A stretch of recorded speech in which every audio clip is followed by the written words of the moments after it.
Buenas tardes a todos, espero se encuentren bien. Por acá les habla Luis Rivas. El día de hoy le vamos a dar inicio a este festival, el No Clipping Fest. Pero primero vamos a ver de qué va este festival. Y se trata de llevarlos a ustedes dentro del medio y del mundo del audio en Venezuela.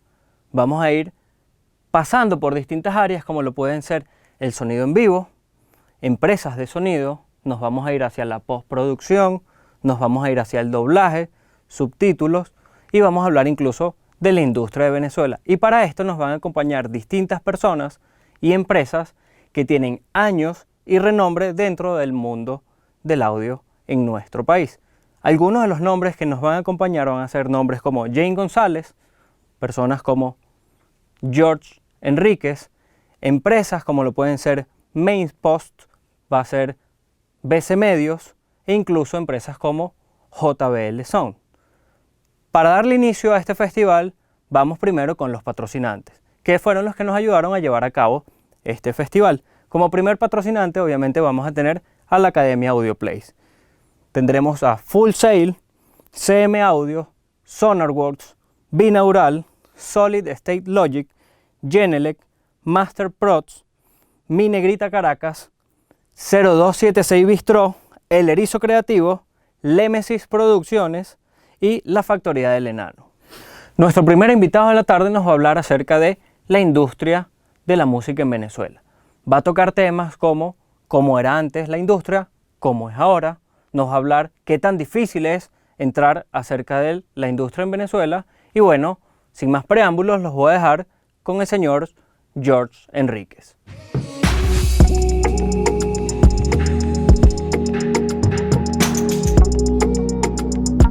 Mi nombre es George Enríquez y estoy contento de estar aquí compartiendo con ustedes en el No Clipping Festival. Les voy a contar algo de mi historia personal, pero que tiene relación con la industria musical, obviamente. Un día en el año 1985, el dueño de Radiodifusora Venezuela me llama y me dice: acompáñame a la radio, te paso buscando. Total, que me buscó, llegamos a la radio. Saludamos a la gente que estaba allí y de repente él se voltea y me dice: George, siéntate en esa silla, tú eres el nuevo gerente general y musicalizador de la radio. Ok, bueno, ya volveremos a este episodio, pero antes voy a echar la película bien para atrás. Yo tenía unos 8 años cuando le dije a mi mamá que me comprara un acordeón que estaba vendiendo un amiguito mío.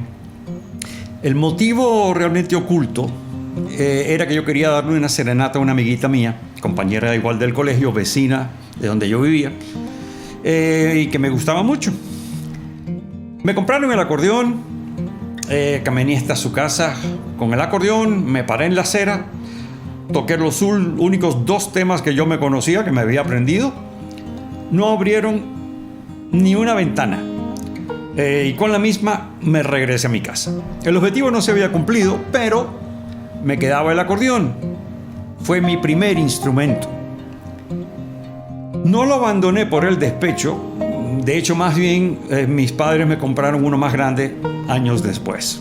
Pasa el tiempo, ya yo tenía unos 14 años cuando llegaron a mi vida los Beach Boys, los Beatles, los Rolling Stones, y el acordeón no encajaba mucho con esa música, ¿no? Total que decidí cambiar de instrumento y me puse a tocar batería y a cantar desde la batería. En los años 70 ocurrieron un par de cosas relacionadas con la industria en mi vida personal. Primero entré en Aditus como cantante, no como baterista, porque ya había un baterista. Y tuve que preparar una audición. Mi amigo Álvaro Falcón, que ya acababa de entrar a la banda, me dijo: bueno, vamos a preparar Tobacco Road, pero la versión de Edgar Winter. Yo le dije: ok, ese tema me parecía y todavía me parece muy exigente desde el punto de vista vocal, porque era todo un lado del disco de vinil, 20 minutos, y había que preparar todas las piruetas vocales que hacía Edgar Winter. Pero acepté el reto y comencé a hacer un estudio sistemático, súper sistemático de la grabación, ¿no? Fue un trabajo intenso. Obviamente tuve éxito porque, bueno, aquí llevo en Aditus más de 40 años, ¿no? Es más, la versión quedó tan bien montada que la comenzamos a usar para los beats, para los finales de los conciertos. Yo creo que todos los conciertos finales de los 70 y comienzo de los 80 cerramos con esa versión que habíamos montado de Tobacco Road. Lo otro que ocurrió en los 70 fue que compré una tienda de discos. Se llamaba Eltron, en el centro comercial Caurimari, aquí en Caracas. Mis amigos me echaban broma, me decían que yo compraba tantos discos que terminé comprando la tienda. Y yo creo que ellos tenían razón. Yo compraba mucho disco y siempre mis amigos han dicho eso. Tú terminaste comprando la tienda porque si no te ibas a ir a la bancarrota comprando discos. Prefería comprar en la tienda, ¿no? Eso fue maravilloso porque me permitió conocer de primera mano al consumidor de discos, sus gustos, sus tendencias. Me permitió además relacionarme con mayoristas de disco, vendedores, es decir, gente de la industria. Y aprendí mucho en esos años con la tienda. Hacia finales de esa década, en Aditus decidimos hacer dos cosas: grabar un disco y montar unos shows. Ya teníamos un repertorio montado con temas propios que podíamos grabar y tocar en vivo, complementándolos con algunos covers que hacíamos. Ahora, para un artista independiente, sin ningún tipo de experiencia o conocimiento, ambas cosas eran muy atrevidas. Hacer un disco por cuenta propia y montar shows por cuenta propia era una cosa muy atrevida. Pero bueno, con cada disco y con cada show fuimos aprendiendo y mejorando nuestras capacidades. En la década siguiente, en los 80, igual ocurrieron un par de cosas en relación a la música en mi vida. A mediados de la década, Aditus decidió firmar con una disquera. Firmamos con Sonográfica, del consorcio 1BC, que era filial de Radio Caracas Radio y Radio Caracas Televisión. Ese fue un salto cualitativo para la banda. En el contrato aparecíamos como el artista. Okay, eso era nuevo, eso era muy novedoso para nosotros. Entramos en una compañía grande con una infraestructura gigantesca, con departamentos que se ocupaban de hacer diferentes cosas, que antes todas esas cosas las hacíamos nosotros de manera muy artesanal, pero ahora había gente que se iba a ocupar de eso, ¿no? Pudimos grabar en Telearte, uno de los estudios de grabación quizás mejor equipados y mejor montados del momento, en ese momento en Caracas. Eso implicó para nosotros un cambio en la manera de hacer las cosas, cambio en cuanto a los procesos, los tiempos, la gente involucrada, en fin, una nueva forma de hacer producción discográfica. Ya no lo estábamos haciendo en solitario. Otra cosa interesante de nuestra pasantía por Sonográfica fue tener la oportunidad de salir en Radio Caracas Televisión casi que semanalmente. Estábamos en plena era MTV, la era en que la música se hizo visual, la era en que arrancaron los videoclips propiamente, y esa faceta iba a tener esa faceta de tener vitrina, de tener esa vitrina frente a nuestro público, para que el público nos pudiera ver, hizo que tuviéramos que concientizar nuestra imagen como grupo. Eso era nuevo para nosotros. No es que antes, digamos, no supiéramos que teníamos que vestirnos bien para los shows o las cosas, pero a partir de ese momento tuvimos que conscientemente pensar en la imagen cada vez que íbamos a salir en televisión o cuando teníamos shows. Ya estábamos más conscientes de eso. El otro aspecto que adquirió importancia fue el aspecto de la promoción que uno tiene que hacer con respecto a la música. Repito, antes lo hacíamos todos nosotros. Nosotros mismos pintábamos los afiches, los pegábamos sin que la policía nos viera. Antes íbamos a los medios, hacíamos las entrevistas, tratábamos de que sonaran nuestros temas, pero ahora, al igual que con la imagen, tuvimos que concientizar todo lo que tenía que ver con la comunicación de Aditus con la disquera, Aditus con los medios, Aditus con el público, y eso era algo nuevo y grande para nosotros. Sonográfica y después Rodven, con quienes posteriormente firmamos, representaron una oportunidad que se nos presentó y pudimos aprovechar, conocer mucho más de todos los procesos internos de las disqueras y de la industria en general. Eso nos permitió que pasáramos a un nivel mucho más profesional del que hasta ese momento veníamos manejándonos, desempeñándonos. A partir de esa década, ocurrió en Aditus algo que suele ocurrir a la mayoría de los artistas, y es que comienzan a aparecer otros componentes de la industria, otras personas, comienzan a formar parte de la estructura artística de la banda, ¿no? Apareció la figura del manager. En los comienzos, bueno, éramos nosotros mismos los que hablábamos con los empresarios, con la gente de los sitios, ¿no? De los locales, pero eso era muy incómodo, ¿no? Es decir, tener que pelear por los honorarios, por las condiciones, que se cumplan ciertos criterios o requisitos, que si, mira, no queremos una habitación para 5 personas, o sea, ¿no? Ya saben. Después logramos que un amigo nuestro, que nos ayudaba mucho, que le gustaba nuestra música, que se la pasaba para arriba y para abajo con nosotros, hiciera esa tarea. Pero es difícil reclamarle a un amigo por qué dejó que nos metieran a todos en una habitación o por qué nos hizo viajar por tierra a San Cristóbal cuando podíamos haber ido en avión. Entonces, digamos, eso del amigo convertido en manager puede ser incómodo también. Hasta que el puesto realmente de manager logró profesionalizarse, es decir, con personas que tenían mucha más información y conocimiento de lo que tenían que hacer y cómo tenían que hacerlo, ¿no? La figura del manager es muy importante.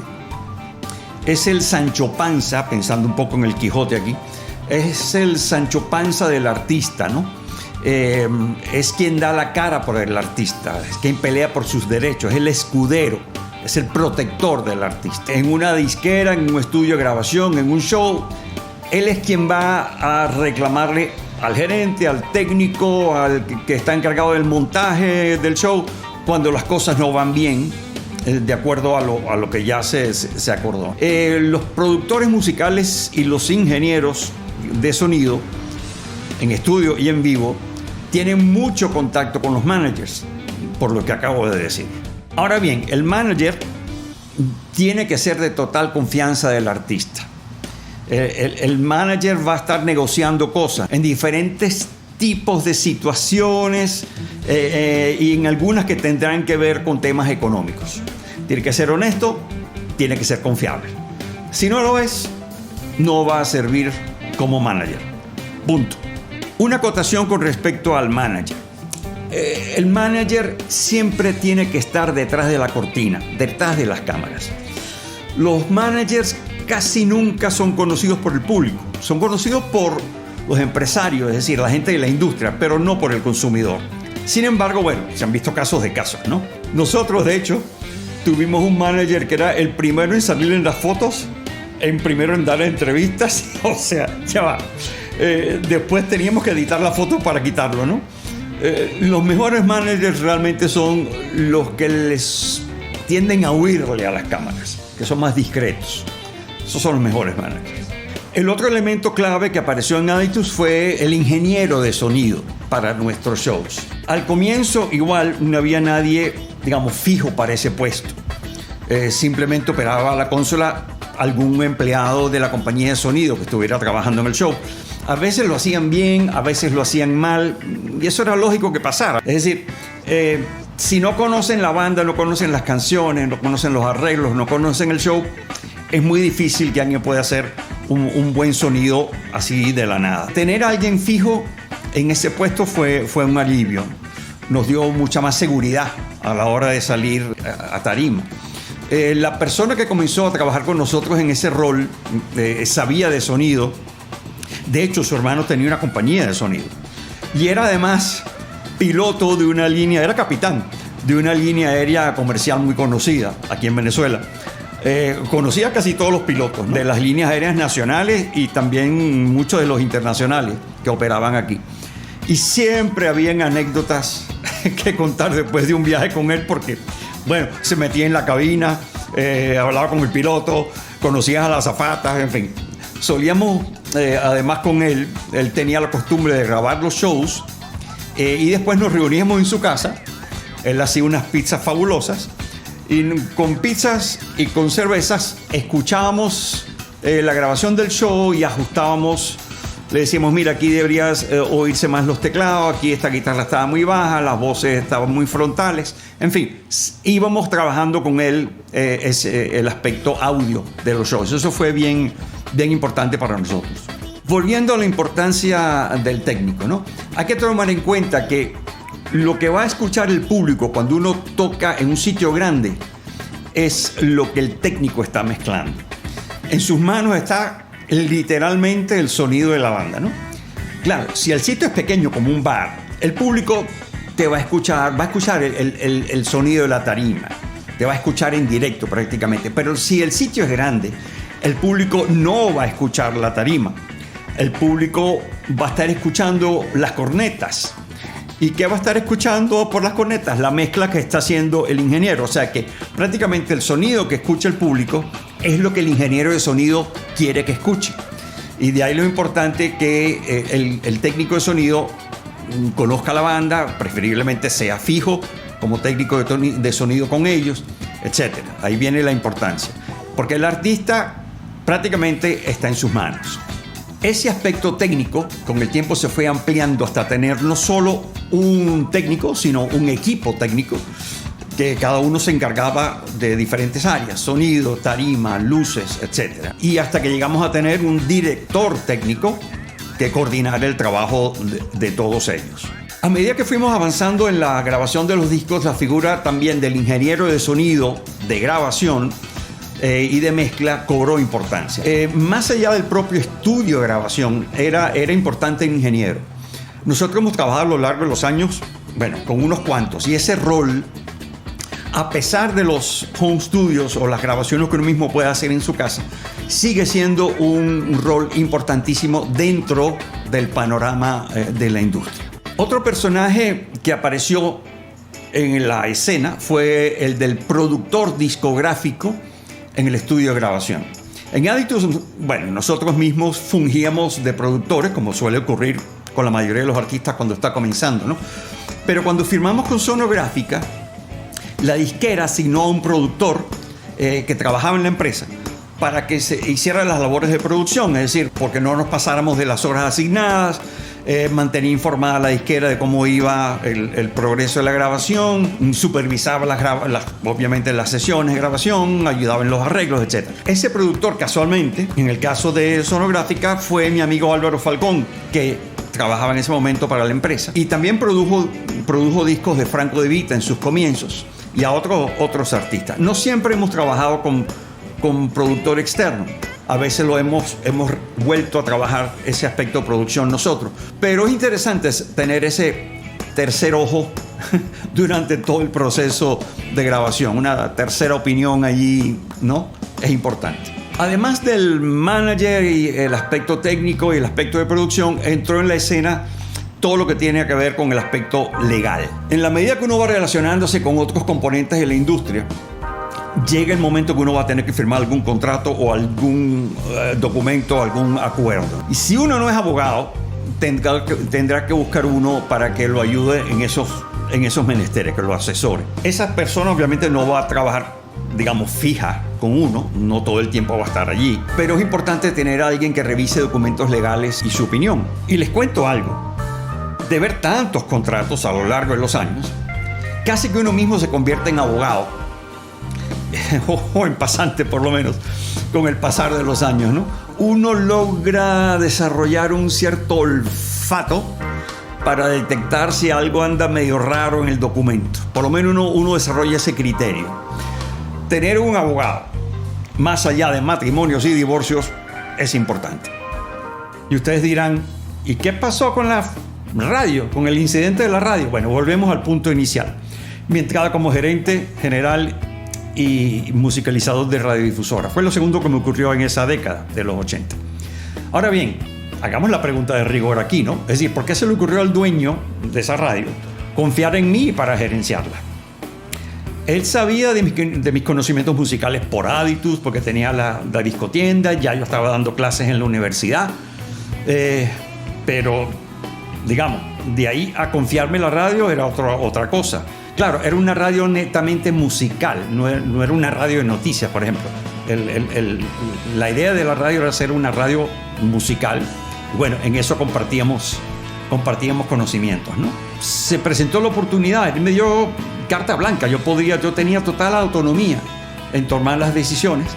Eso me permitió conocer gente de la industria nuevamente, conocer artistas como Soda Stereo, Mecano, y bueno, posteriormente a mi estadía en Difusora, fui gerente de musicalizador en otras radios y llegué a tener mis propios ya programas como locutor, es decir, frente al micrófono. Ser gerente y musicalizador de radiodifusora me permitió además tener relación estrecha con el estudio Mata de Coco, porque el dueño de la radio era también dueño, accionista, era uno de los socios pues, del estudio Mata de Coco. Mata de Coco llegó a convertirse en uno de los venues más importantes de Caracas. Era el sitio donde todo artista tenía que presentarse, y esto me brindó la oportunidad de ver cómo funcionaba la cuestión de hacer los shows, no desde el punto de vista del artista, sino desde el punto de vista de la producción de los espectáculos. Respuesta a la pregunta ¿por qué me dieron el puesto en la radio? Yo nunca le pregunté al dueño, jamás se lo pregunté por qué había pensado en mí, pero creo que fue, viéndolo en retrospectiva ahorita, una combinación de elementos quizá de qué áreas había yo manejado en la industria, qué características personales tenía. Queda la pregunta abierta, nunca lo sabremos, pero uno pudiera atar los cabos y suponer. En los años 90 recibo una llamada de Zach Venn y me dicen que pase cobrando un cheque por un monto X, altísimo era, tan alto que yo pensé que la llamada era de un amigo mío echándome broma. Pues resultó que no, era verdad. Ahora, ¿de dónde venía ese cheque? Bueno, durante mi carrera con Aditus yo he sido, además de músico, productor, etcétera, he sido compositor de muchos de los temas. Y como un mes antes del famoso cheque, Aditus había participado en un show muy grande, con mucha audiencia, mucho público, abriéndole el show a Phil Collins. El cheque eran mis regalías por derecho de autor en ese show. Zach Venn había cobrado por ejecución pública lo que me correspondía y de ahí venía el cheque. Resultó que en ese concierto yo produje más, es decir, yo cobré más dinero como compositor que como artista ejecutante. Repito, en ese concierto yo produje más como compositor que como artista. Lo que quiero señalar aquí es que no hay que descuidar el aspecto autoral dentro del panorama de la música. En los 90 se gestaron varias cosas que terminarían sacudiendo por completo la industria en el siglo XXI. La masificación de la computadora personal, el internet, el MP3, y ya pasado el milenio, los teléfonos inteligentes, las redes sociales, el downloading, el streaming. Lo que llaman the Internet of Things, el Internet de las cosas. Todo pasa por Internet. Cuando ya me medio sabía las respuestas, me cambiaron todas las preguntas. La industria completica fue sometida a un cambio. Todos los aspectos cambiaron. Y aquí se presentaban dos opciones: o aferrarse a la zona de confort o montarse en el autobús de lo nuevo. Muchos componentes de la industria se aferraron a la zona de confort, se negaron a cambiar. Yo decidí montarme en el autobús. Aprendizaje y más aprendizaje. Mi colección de música ya había pasado de vinil a CD. Ahora pasaría de CD a disco duro. Aprendí a trabajar con programas de grabación, no en un estudio de grabación, sino en mi casa. Esto era nuevo. Aprendí a trabajar con instrumentos virtuales. Aprendí y aprendí y aprendí. Y ahora estoy aprendiendo a hacer edición en video, que nunca había hecho, aprovechando estos tiempos de pandemia. Pero además, esta nueva era me ha brindado la facilidad de conseguir información en Internet que me ha hecho reflexionar y aprender permanentemente sobre decisiones que había tomado, que he tomado a lo largo de los años. Por ejemplo, con Aditus como marca, estudiar sobre eso. Muchas decisiones que tomé en su momento fueron de manera intuitiva. No manejaba total la información, no era fácil conseguirla previa a la era de Internet. Esas decisiones las he vuelto a analizar y he logrado entender por qué algunas funcionaron y por qué otras no funcionaron. Ustedes pueden estar estudiando producción musical o ingeniería de sonido, lo que yo les sugiero es que vean para los lados. Abran el lente de la cámara, hagan un zoom out, no se queden viendo un píxel cuando pueden ver el cuadro completo, ¿no? Ahora no hay excusa para estar desinformado, ninguna. Además, de repente comienza su carrera, en efecto, siendo un productor o ingeniero de sonido, pero terminan siendo dueño de una disquera o manager de un artista o, ¿por qué no?, gerente de un medio de comunicación. Eso puede ocurrir más de lo que ustedes se lo imaginan. La industria musical. Suerte en sus carreras, amigos. Agradecido con ustedes, Music Place Festival y Audio Place, por esta oportunidad.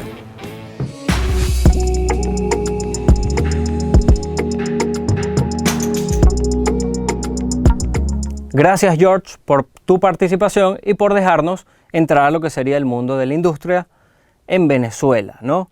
Ahora viajamos hacia la parte del doblaje. Y para los que no saben qué hace un ingeniero de sonido dentro de un estudio de doblaje, para los que quieran buscar trabajo dentro de un estudio de doblaje, primero deben conocer acerca del Foley y acerca de, bueno, todas las herramientas que necesitan para un estudio de doblaje. Y eso no se los voy a contar yo, sino que se lo van a contar los siguientes representantes del estudio de Mainpost, que les van a hablar acerca de esto.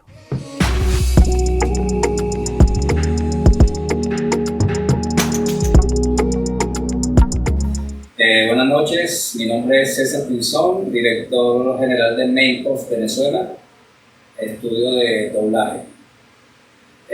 Bueno, para empezar, ¿cómo iniciamos nosotros como estudio? ¿Cómo llegamos hasta donde estamos? Es lo siguiente. En nuestros inicios realmente no teníamos una infraestructura como tal. Se conoció el trabajo, sabíamos lo que era el trabajo de doblaje, pero al no tener las herramientas directamente, nosotros recurríamos a lo que era tercerizar el trabajo. Contratábamos otros estudios, nos llegaba trabajo a nosotros, pero a su vez nosotros compartíamos ese trabajo con otras personas que eran las que realmente lo hacían, y nosotros estamos como intermediarios de este tipo de trabajo. Eso en el caso cuando tú no tienes el potencial financiero para arrancar como un estudio en sí, ¿no? Para tener todo lo que son equipos necesarios, interfaces, monitores, todo lo que requiere un estudio, cabinas acústicas o espacios acustizados con el que se pueda trabajar. Posterior a ello, bueno, a medida que fuimos creciendo, fuimos tomando más clientes, sí se tomó la decisión de ya nosotros tener una infraestructura como tal, ya propia, donde nosotros podíamos sacar un trabajo ya directamente hacia el cliente. Empezamos primero montando cabinas para técnico de doblaje como tal, para doblaje de películas, trabajamos con traducciones y era ese tipo de trabajo con el cual iniciamos. Después crecimos un poquito más a efecto ambiente de películas también, que también tuvimos que crear algunas cabinas para recrear ese tipo de trabajo que nos exigía, ¿no? Y así era para también tener un trabajo general y completo para un cliente. O sea, podíamos tener traducción, podíamos tener doblaje de películas, podíamos tener Foley, ambientes, subtitulaje también se puede trabajar. Entonces ya era como decir, darle un paquete completo al cliente que nos contratara. No teníamos ya que ir a otras personas que nos ayudaran con esto. Ese fue, para resumirlo de esa forma, cómo iniciamos nosotros en el doblaje. Con respecto a cómo captar personal para nuestro equipo de trabajo, evidentemente hay zonas que son muy técnicas en este sentido. Muchas de ellas vinieron de AudioPlace como tal, referenciadas por gente conocida, y la parte que tenemos que tener técnicos de grabación, tenemos que tener mezcladores, tenemos que tener folistas, gente que recrea ambientes también, y por supuesto traductores. Los traductores sí pueden trabajar freelance, sin ningún problema. Cada quien tiene su dominio en el área. Empezamos lo más básico, que es el técnico de grabación. Ya vamos directo a lo que son voces. Tiene que tener evidentemente su parte técnica, pero no tan profundo como lo que lleva un mezclador, que es el que realiza el trabajo final, el que recopila todo este material que hacemos, que es el foley, el ambiente, el doblaje, y ellos a su vez lo recopilan el mezclador y es el que entrega un trabajo final ya al cliente. Esa es la parte, vamos a decir, más técnica en este sentido de un trabajo de estudio de doblaje. Hola, mi nombre es Úrsula Cobucci y me desempeño dentro de México Venezuela como directora de producción, específicamente de doblaje. Bueno, les cuento un poco cómo es el proceso para realizar la producción de un doblaje de inicio a fin. A nosotros, bueno, el cliente nos contacta y nos dice, bueno, qué tipo de material tiene, qué necesita que hagamos, cuáles son los servicios que nos va a solicitar. Como César les ha explicado, nosotros podemos asumir todo el proceso de doblaje desde la traducción hasta la mezcla, pasando por la recreación de Emaní. Una vez que tenemos el material con nosotros, pues discriminamos qué tipo de servicio vamos a ejecutar. En el caso de que sea un proceso completo, pues distribuimos el material en las diferentes áreas. Inicialmente iría a voces, que es el área en donde hacemos la grabación de las voces. Allí lo primero que hacemos es un casting. Para realizar el casting, un poco con la experiencia que he venido adquiriendo con los años, pues tengo en mi cabeza un grupo de actores que tenemos disponibles. Eso está ahí de fondo mientras observo el material. Cuando observo el material, dependiendo de los registros, pues hago una primera selección.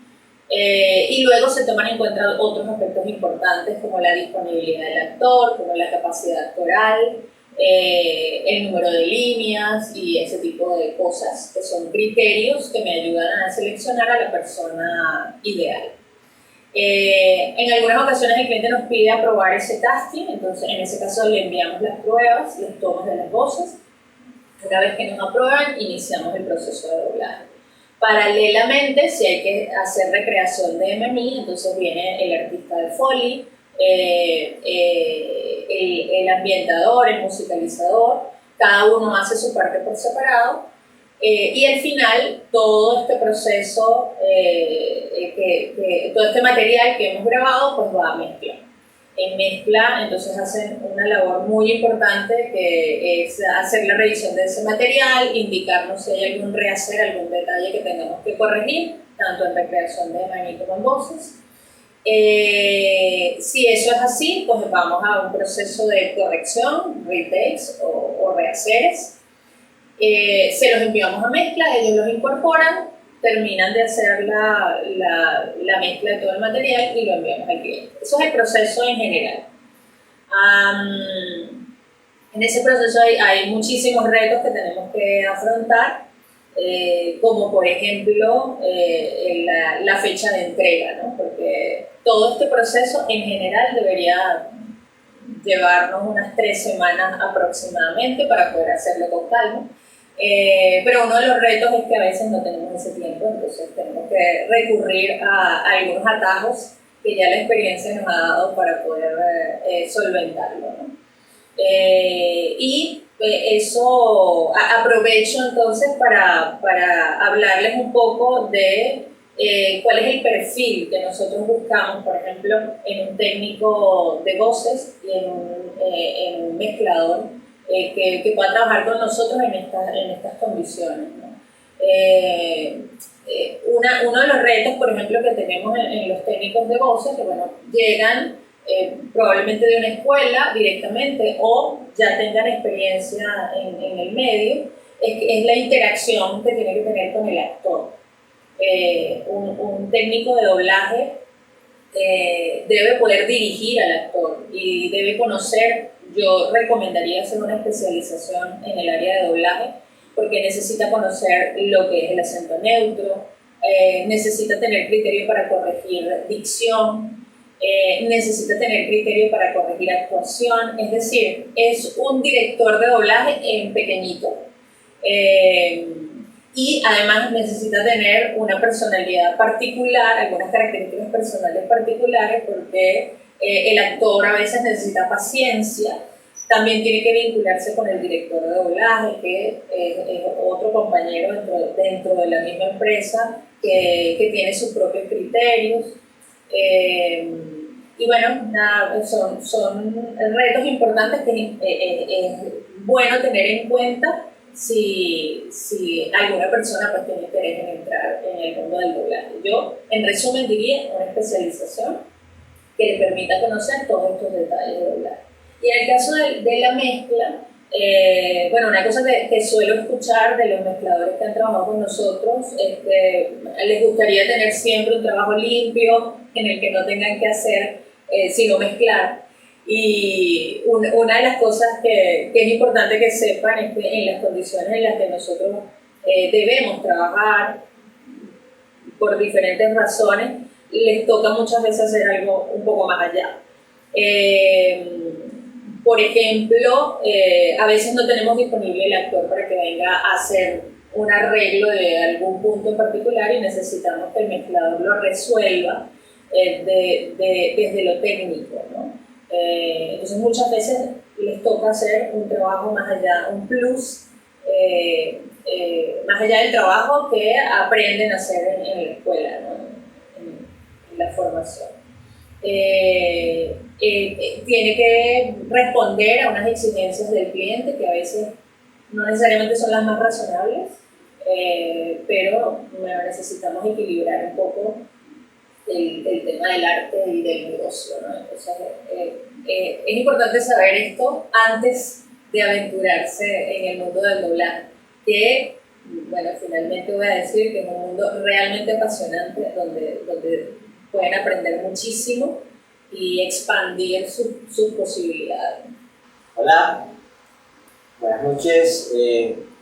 Esto es, la presencia mía aquí es como para saturarlos de AudioPlace con AudioPlace más AudioPlace. Está un poco negado, pero no, tengo que estar aquí porque esto es parte pues, del doblaje. Yo formo parte del doblaje hace mucho tiempo.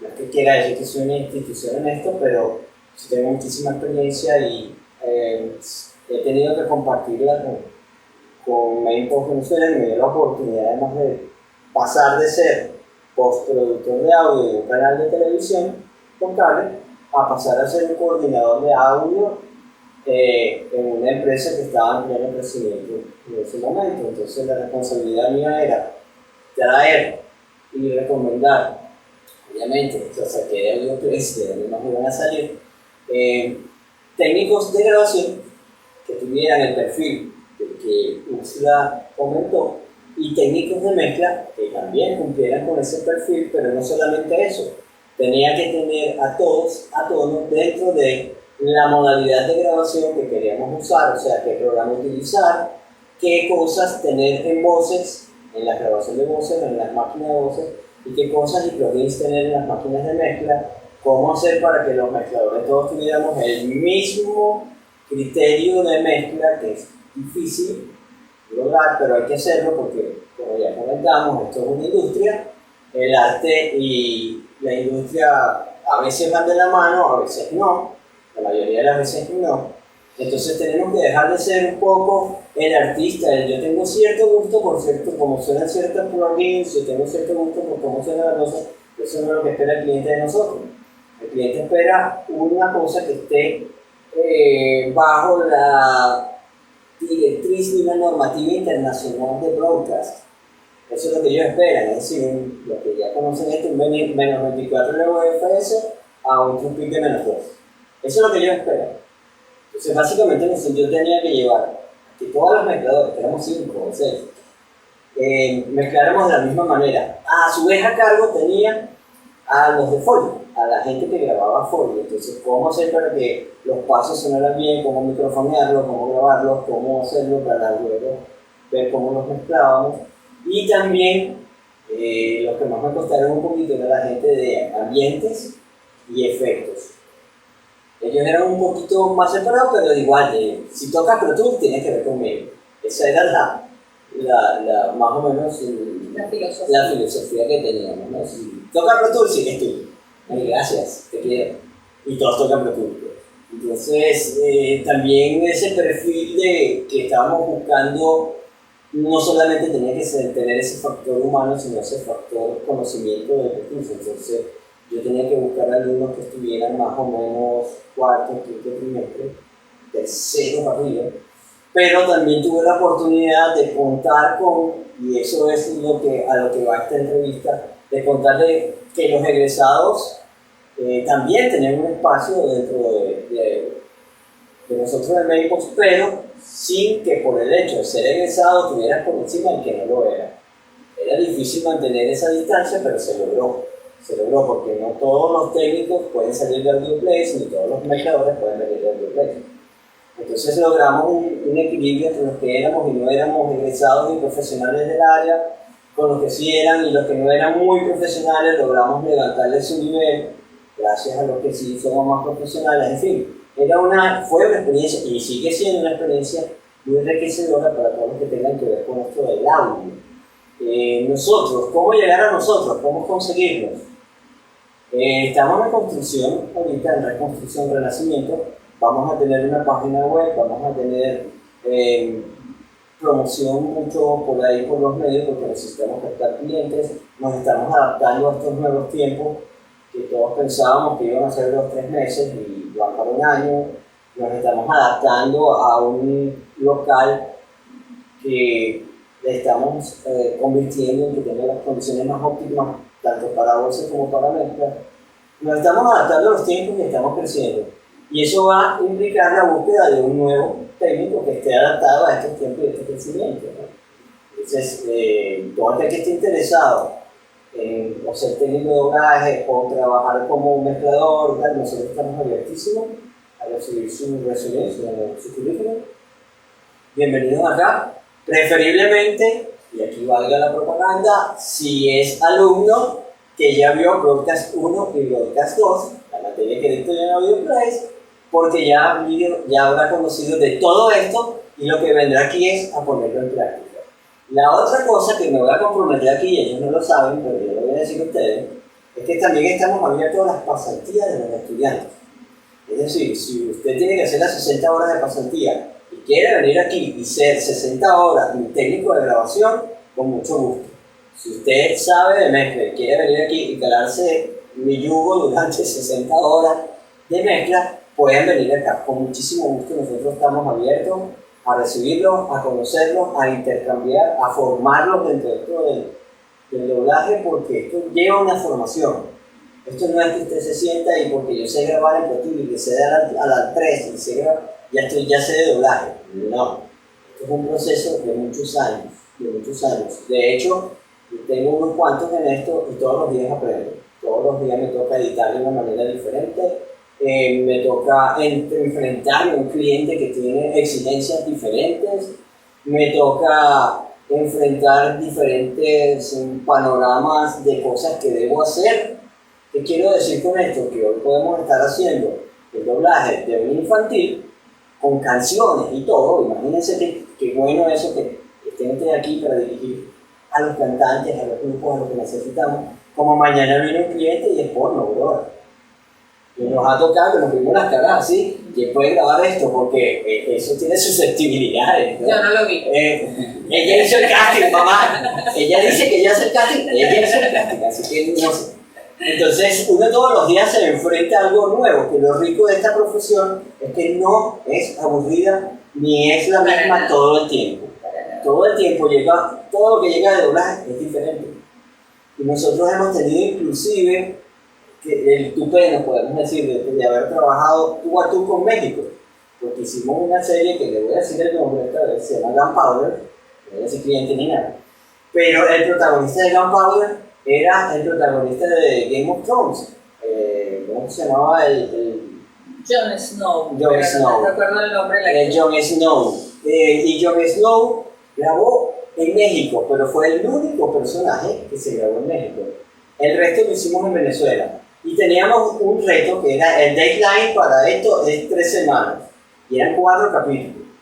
Nosotros hicimos una cosa en las 3 semanas y tuvimos que esperar 3 semanas más para que solamente un personaje de Jon Snow llegara y nosotros poder mezclar. ¿Qué les parece? O sea, nosotros tenemos una organización, tenemos una rapidez, tenemos una forma, nos adaptamos a lo que nos piden y si después de haber corrido muchísimo para lograrlo, nos piden, tienen que esperar, chévere, a chequear, a remezclar, a ver, chequeen el reverb, tenemos tiempo, ponerlo muy bonito, etcétera, etcétera, etcétera. Entonces, yo los invito, aquí tenemos las puertas abiertas, sobre todo si vienen de Audioplays, el cariño es inmenso.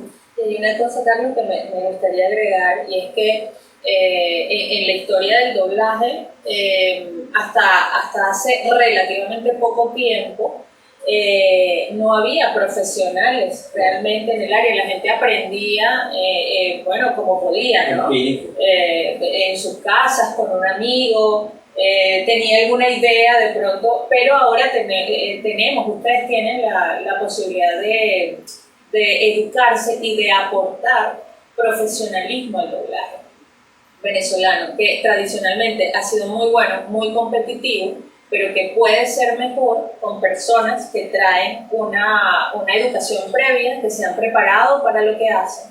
Y bueno, que solamente necesitamos que estén abiertos a especializarse en esta materia, que es maravillosamente divertida y, como tú dices, cada reto es una escuela.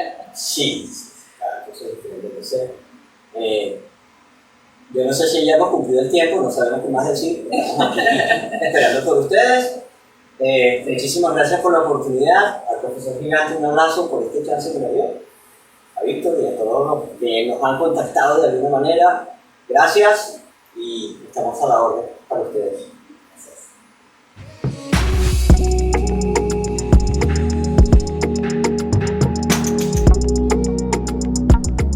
Y ahora le damos un fuerte aplauso a los representantes del estudio de Mainpost que nos ayudaron a entender acerca del mundo del doblaje. Y con ustedes le voy a dar la palabra a Juan Varela, que junto a su empresa tienen 20 años en el mercado, JBL Sound Productions.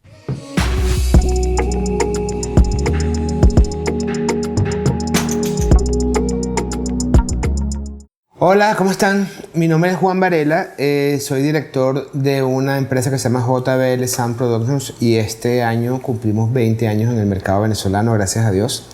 Yo tengo aproximadamente 30 años en el medio del espectáculo, trabajando como ingeniero de sonido de muchos artistas venezolanos. También he tenido la posibilidad y el placer de viajar con estos músicos venezolanos por todas partes del mundo.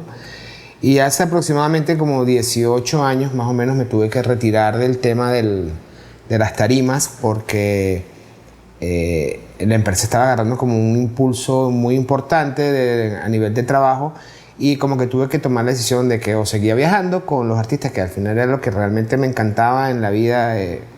Creo que una de las pasiones de mi vida es eso, de estar detrás de una consola, así sea haciendo una misa o lo que sea. O dedicarme al negocio de una manera más corporativa, más seria, y bueno, tuve que tomar esa gran decisión. Empiezo este cuento así porque yo creo que todo esto, el trabajo de nosotros, tanto ustedes que están allí estudiando y forjando y creyendo y amando una profesión, es la constancia. Creo que es lo más importante, tener constancia. Tener mucho respeto por lo que se hace, mucho respeto por quién trabajas y para quién trabajas.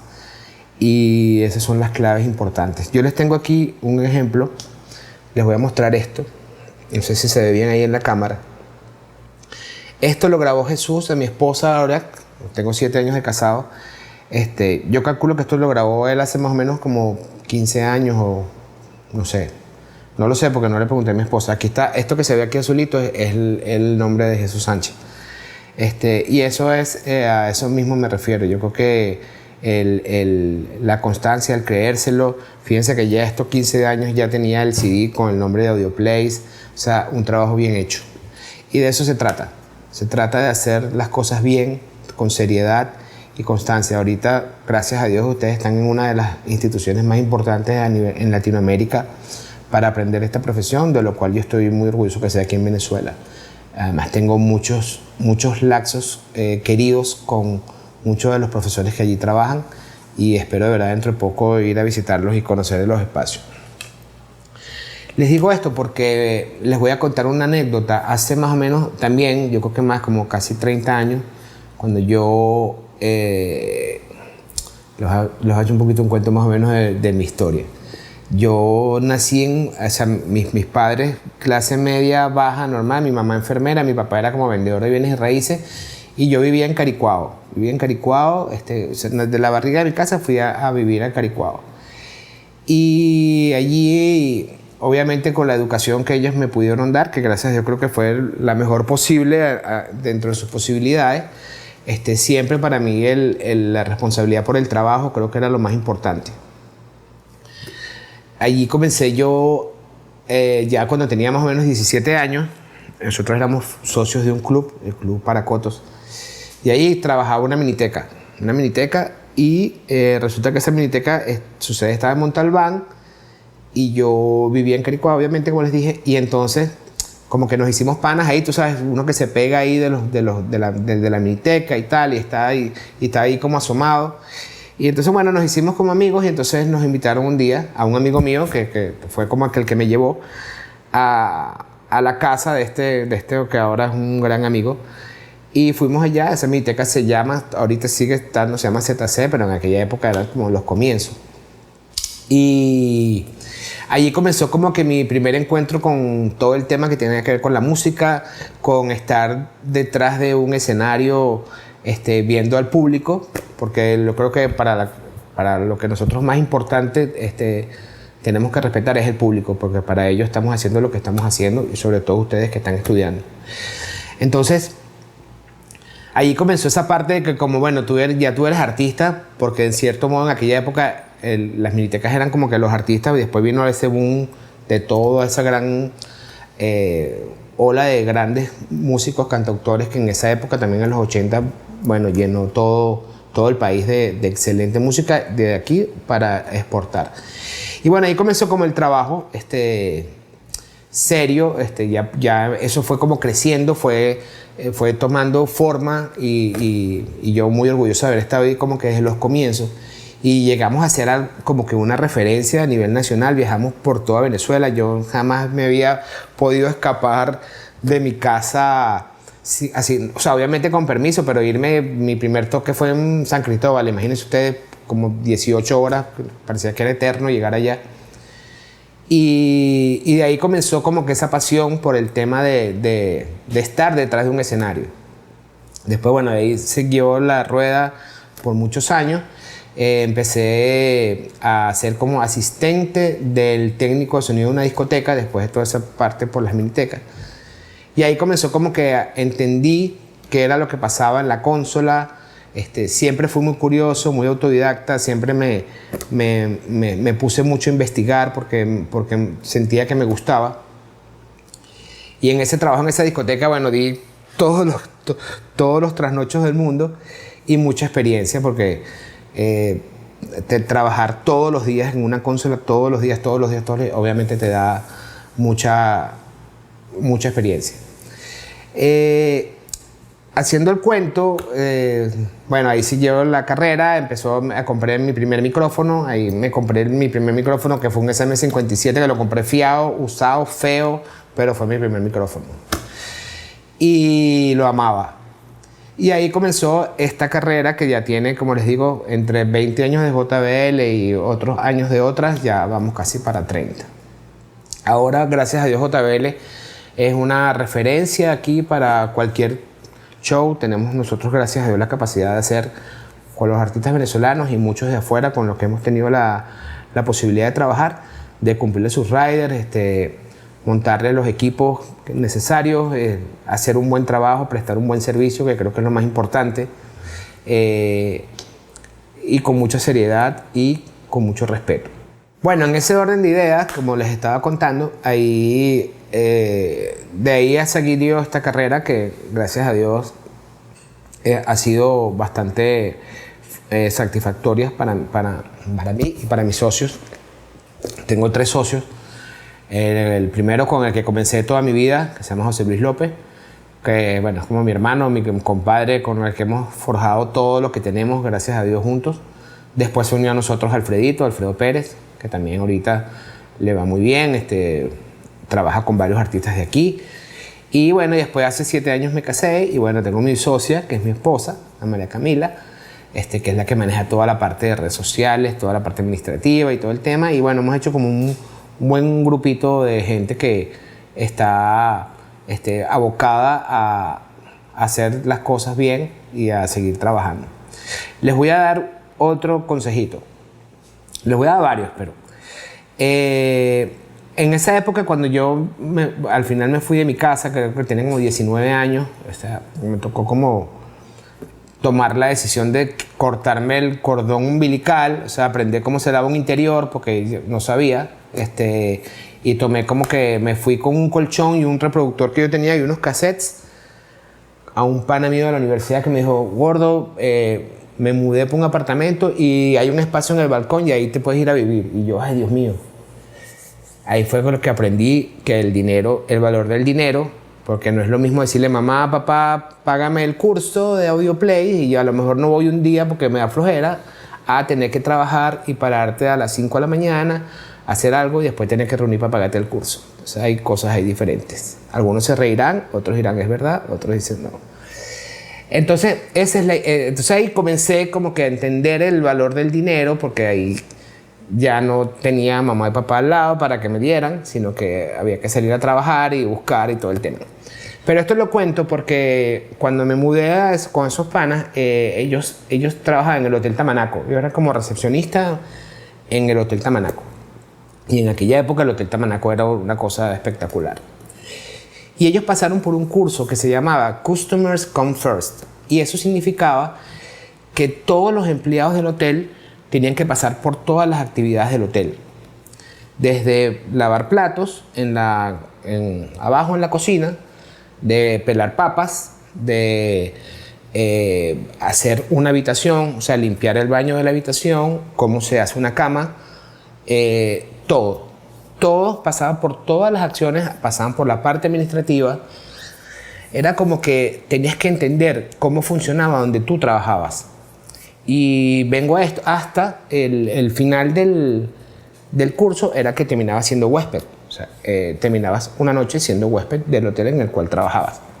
Y eso a mí me pareció que era increíblemente fenomenal, porque así entiendes y respetas el trabajo de los demás. Y eso es muy importante en esto en que ustedes están trabajando. Ustedes ahorita están viviendo como que la época dorada de lo que es la producción en Venezuela. Pero aquí se vivieron momentos muy duros. Yo me acuerdo cuando yo comencé, a veces hablarle a productores no existía. O sea, a veces yo como llegué así como más... Cuando ya yo llegué como de esa, por lo menos el señor Darío, que es un viejo, no como yo, soy un muchacho, pero más o menos tenemos casi la misma edad. Pero entonces Darío les va a decir que tengo razón. Habían cosas muy difíciles. Había gente que a lo mejor entre productores se hablaban en inglés porque a lo mejor no entendíamos inglés y estábamos aquí en Venezuela. A mí me llegó a tocar hacer shows en el Poliedro, donde la compañía, que no la voy a nombrar, a la compensación venezolana la trataban muy mal. Ahora no. Ahora aquí se respeta mucho el rider, se respeta mucho el artista. Muchos de los que están aquí estudiando ya han hecho trabajos, me imagino, en el campo, como me han contado ustedes también. Entonces, ustedes como que están viviendo una etapa en donde el profesionalismo impera. Entonces creo que eso de ser bueno, de ser responsable, de darse a conocer de una manera íntegra, de que sepan hacer qué es lo que, hacia dónde van, es muy importante. Ok, entonces en ese tema de que les digo que ahorita realmente ese tema del respeto a los riders, de cumplir las exigencias de los artistas, así sea el más pequeño, esa es nuestra Biblia, eso es por lo que ustedes están estudiando y es por lo que todos nosotros los que nos dedicamos a ser prestadores de servicios para el mundo del espectáculo es así. Es muy importante cuidar eso. Otras cosas que ya, bueno, los más consejos que le voy a dar, siempre es muy importante los horarios, respetar los horarios de la producción. Si usted tiene una pauta a la 1, llega a las 2:30, no vas a llegar a la 1:30 porque al final tú tienes que estar primero. Por más artista que puedas creer que puedes llegar a ser, tú tienes que cumplir con el horario. Eso es muy importante. Aquí nadie se la sabe todas, nadie, se los puede decir sus profesores, con los muchos que he trabajado, y que les puede decir que lo que les estoy diciendo es verdad. La humildad, tienen ahí un gran profesor que tiene un gran libro que les va a decir que lo humano de la Dios es así, nosotros también somos humanos, pero también tenemos que entender que nuestro trabajo es muy serio. A veces todo el trabajo de la dedicación de un artista, sus ensayos, todo su sacrificio, sus composiciones, sus arreglos, todo, al final terminan pasando por tus oídos. Entonces eso es muy delicado. Eso hay que tomárselo muy en serio. Hay que respetar y creer mucho en lo que estás aprendiendo, porque si estás realmente aprendiendo y quieres hacer de esto una profesión, tienes que tomártelo muy en serio. Y muy en serio es documentarte, escuchar mucha música. Si tu onda es el estudio o el en vivo, acá son mundos completamente distintos, pero que al final todo se conjuga, siempre todo tiene alguna relación. Entonces eso es muy importante, el tomarse la profesión muy en serio. Y como le estaba diciendo aquí a los muchachos, no se tomen tampoco las cosas, o sea, les van a pasar cosas muy buenas y les van a pasar cosas muy malas. A veces uno siente que cuando tú trabajas con una banda, eres parte de ella y vas a ser parte de ella mientras que estés. Va a haber un momento que no vas a estar. Y entonces te van a sacar o te van a cambiar, o simplemente la banda se acabó, o simplemente ya quieren trabajar con otra persona, y eso va a pasar 1000 veces. Entonces no extrañen nada, pero siempre háganlo bien. No extrañen nada, pero siempre háganlo bien. Eso es muy importante. Nosotros aquí en JBL, el tema de nosotros de contratar gente es un temita, porque nosotros, los tres socios, todos nosotros trabajamos con audio, sabemos de audio. No es que yo estoy sentado aquí en este escritorio y las cosas están pasando por allá. No, nosotros no estamos muy metidos en esto. Siempre en un evento nuestro, siempre está uno de nosotros. Siempre. No hay manera que un evento que esté JBL no esté ni Alfredo, ni Luis, ni yo. Tal vez yo puede ser el que más falte, pero también tenemos a Jesús, que es como nuestro encargado, que es como un socio más porque siempre está allí presente y ha aprendido muchísimo. Entonces, eso es muy importante.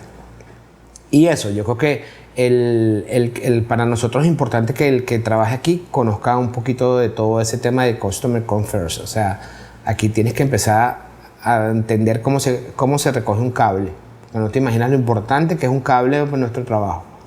Si no sabes cómo se conecta, si no sabes cómo se dobla, entonces ahí empezaste ya mal.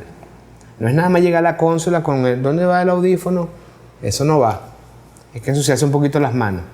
Hay que entender que todo un montaje tiene un sacrificio fuerte. Y a veces, por lo menos como a mí me tocó miles de millones de veces, sales del warehouse, del depósito, cargaste tu corneta, la montaste en la camioneta o en el carro. Yo comencé con un carro y después llegaba al sitio y cargaba mi corneta y la montaba, y entonces ponía los cables y entonces ecualizaba mis monitores, y después entonces hacía el trabajo. Y después terminaba a recoger mis cables, a recoger mis cornetas, a montar en mi carro y ir para otro lado. Entonces es un trabajo muy fuerte, donde hay que tener mucha dedicación y hay que gustarle mucho. Yo creo que todos los que están aquí estudiando y los que me están viendo y me escuchan, me imagino que lo hacen por pasión, porque les gusta. Pero esto es un trabajo donde tienen que dedicarse 100%. Esto nunca acaba. Todo el tiempo tienes que estar estudiando. La tecnología ha volado. Nosotros que comenzamos con consolas análogas, ya estamos ahorita con ese mouse dándole duro, pero es así, o sea, si tú no te actualizas, si tú no estás a par con la... Ojo, y actualizarse no es ver una revista o ver una cosa en YouTube y entonces decir, ya, yo quiero esto o yo voy a manejar esto y después cuando lo tienes enfrente no sabes hacerlo o un plugin. O sea, hay que tener mucho cuidado, hay que saber conocer lo que dices que sabes hacer. O sea, no digas que sabes hacer algo y no lo sabes porque entonces pues quedas mal. Eso también es otro consejo que les doy porque lo he visto 200.000 veces. Bueno, ya para ir culminando esto, quiero de verdad agradecerles por la invitación. Espero que este ratico haya sido ameno para todos. Para mí fue, yo la estoy pasando bien. Les cuento algo que para mí es vital. Ustedes van a tener la posibilidad de trabajar con los músicos venezolanos. Y no hay nada mejor en el mundo que los músicos venezolanos. Aquí hay un talento increíble. Sigue habiendo talento increíble. Tal vez yo con un poco más de edad que ustedes pasé como una época de muchos músicos que ya siguen estando por todas partes del mundo de una manera consagrada y súper bien. Ha sido un trabajo constante, por eso es que lo digo. Y ese trabajo musical, o sea, eso de ser músico es un trabajo de mucho sacrificio. Entonces, por eso siempre como consejo se los digo, o sea, respeten mucho a los músicos para los cuales trabajan porque hay un trabajo y una dedicación ahí detrás de eso muy fuerte. Una vez más quiero agradecerle a Germán por haberme hecho esta invitación. Espero que este ratico les haya servido de algo a todos. Sigan. Ustedes tienen una carrera demasiado bella que tienen que desarrollar y explotar y respetar.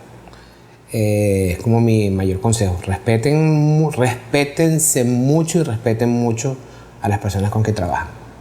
Y aquí estamos a la orden. JBL Sound, para lo que quieran, estamos aquí a la orden para todos ustedes. Se me cuida mucho, que Dios me los bendiga.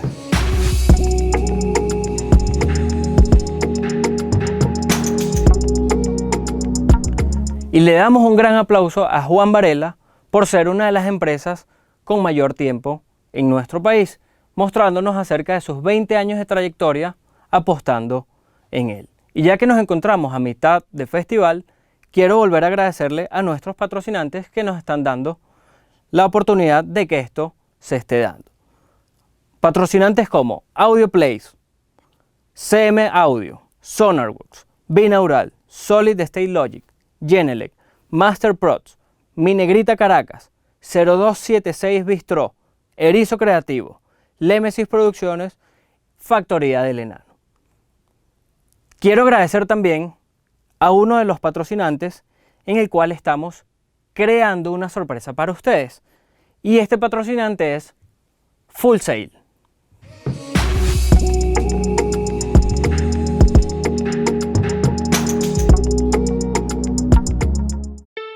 In the late 70s, if you wanted to learn how to produce music, record music, create entertainment of some type, there was hardly anything out there that would give you a path to learn that.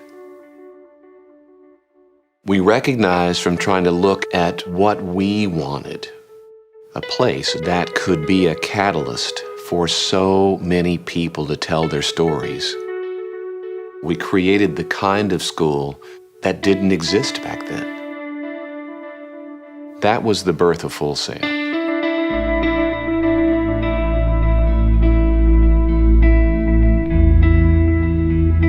Too many people think that creativity springs from talent, from this, otherworldly sort of wellspring of inspiration. I don't think that's true. I think creativity springs from desire, from an idea, from I want to do this, from I see things this way. And whether it's the creative urge to, as a teacher, design a lesson in a particular way, whether it's an artistic urge to come up with a piece of music or a piece of visual art, or whether it is creative problem solving in engineering or business, it all stems from I see this need, I want to address it, and so I'm going to create a solution. And the creativity causes impact, and that just leads to, hopefully, movement. And that's what our students are doing. They're moving, When you see that passion and when you put like-minded people together that are passionate, and you feed off of that, of course. And to me, working with young artists and seeing that passion, seeing their excitement, even though they don't know how to get there, I get excited for them, and my passion starts to grow, and we kind of feed off each other, and we kind of create this safe place to fail miserably, laugh about it, Yes. and then work through what it is that we could have done better to help that next time. And I think the nature of Full Sail that's so unique in that sense is that we really give our students the freedom to kind of explore that creativity, but it's not necessarily constrained in what you would consider like a traditional education setting. Like, we have a freedom here to really allow that fully immersive experience, which really drives, I think, their opportunity to express themselves. It's really about giving other people opportunity to see who you are, your dreams, your imagination. Full Sail started quite simply with just one educational offering. Today, we've evolved from just that initial audio education path to encompass pretty much, in my mind, every imaginable outlet that entertainment-oriented students, people with ideas in their heads about entertainment product of some sort, games, movies, television shows, mobile applications, entrepreneurial business ideas. We've become a university that is a home for 50 different avenues that students can build their ideas, create their projects, and they can build them while interfacing with other students, like-minded students in lab groups or around their classrooms, and they're partnering alongside of teachers that get them.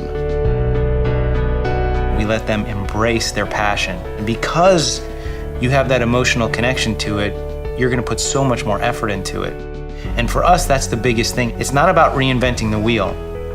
It's about taking the wheel and putting your own sparkle on it. And you're gonna be able to embrace the concepts and then express them in a way that is relative to you. And for a creative, that's the difference from going from that passive mindset to that active mindset. Nobody comes to Full Sail to be average. They're coming here because they want to excel in their craft and they have something to say. Who knows where they'll go, but we do touch on a lot of things. And yes, I think that's part of a great education, don't you? It's like all these new adventures every month, and students are jazzed. It's fun. And sometimes the newer and the more they don't know about it, the more impact it has on them. And so they are released into this sort of playground of doing things. And it's fun to see them come alive. At first, they're almost a little bit resistant because are you sure you're doing it right? And we just say, let's take right out of it and just do. We've created this environment that you can collaborate, you can network with people, you can actually work out your own needs in terms of your own production, your own academic journey, and plug into actual areas where people are aspiring professionals in, and you will end up with, in some cases, some lifelong partnerships and experiences. I've witnessed a lot of changes, a lot of progress in the technology or the tools that our students, or the world for that matter, uses to tell its stories. I anticipate that'll continue. That technology will evolve even faster tomorrow than it has yesterday, as we grow and offer more paths, more degrees, more ways to learn and propagate your stories. Ultimately, if we continue to do it right, the classes of tomorrow will be similar to that first class of 13 students, where every person that walks through the door as an individual has their own ideas and their own dreams. And the effort is to meet them where they are and help them along their path.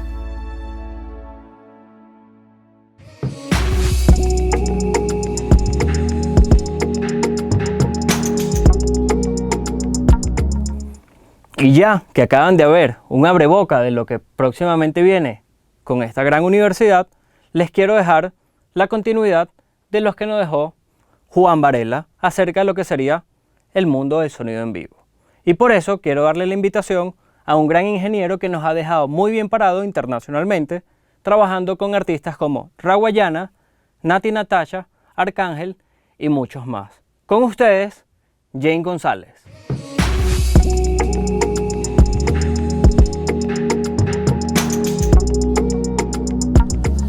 ¿Cómo empecé en este medio? Bueno, como la gran mayoría de mis colegas y compañeros, comencé por amor a la música. Comencé siendo músico, estudiando música en el colegio. Estuve estudiando en el Conservatorio José Ángel Lamas, aquí en Caracas, y también el Conservatorio Vicente Emilio Sojo en Guatire, de donde yo vivía. Bueno, ahí empezó mi amor, primero por la música, por querer hacer cosas que están en mi cabeza. Afortunadamente contaba con muchos amigos y vecinos que también estaban como en la misma sintonía que yo, tocando guitarra, tocando cuatro, tocando percusión. Y yo creo que me desarrollé en un ambiente musical desde que tengo uso de razón. Me tropecé con la ingeniería de sonido en el momento en que con mi grupo de amigos de la casa decidimos grabar un demo de música tradicional que hacíamos nosotros. Tocábamos muchos tambores afrovenezolanos, tocábamos gaita, tocábamos mucha música afrovenezolana, y decidimos un día reunir un dinero y contratar un estudio y ir a grabar algo para ver cómo tener nuestro cassette de nuestra música. Y ese día en lo que yo entré al estudio, ahí se me cambió totalmente la dirección de lo que quería hacer, ¿no? Me enamoré inmediatamente de ese poco de botones, de la cinta de grabación en ese momento, la forma como se amalgamaba todo, que empezamos a tocar un grupo, después el otro grupo, después el bajo, después la guitarra. Entonces empecé a ver cómo se armaba ese rompecabezas y la cosa me enamoró, ¿no? Aún estaba muy chamo, muy joven, tendría yo 12, 13 años, pero sin embargo desde ese momento yo creo que dije, wow, ¿esto qué es?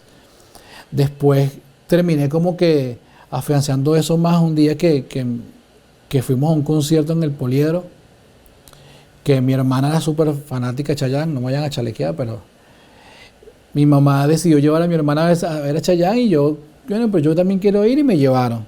En el momento que se apagaron las luces y empezó a sonar la banda y un tipo salió con un saxofón y una broma, yo quedé impactado porque era la primera vez que iba a un concierto tan grande a ver algo así, y ahí fue definitivo. Pues yo me acuerdo que todo el mundo estaba viéndose la tarima y yo estaba volteado viendo la consola y al tipo que la estaba operando, y yo dije, ay, ¿qué es esto? Yo quiero hacer esto.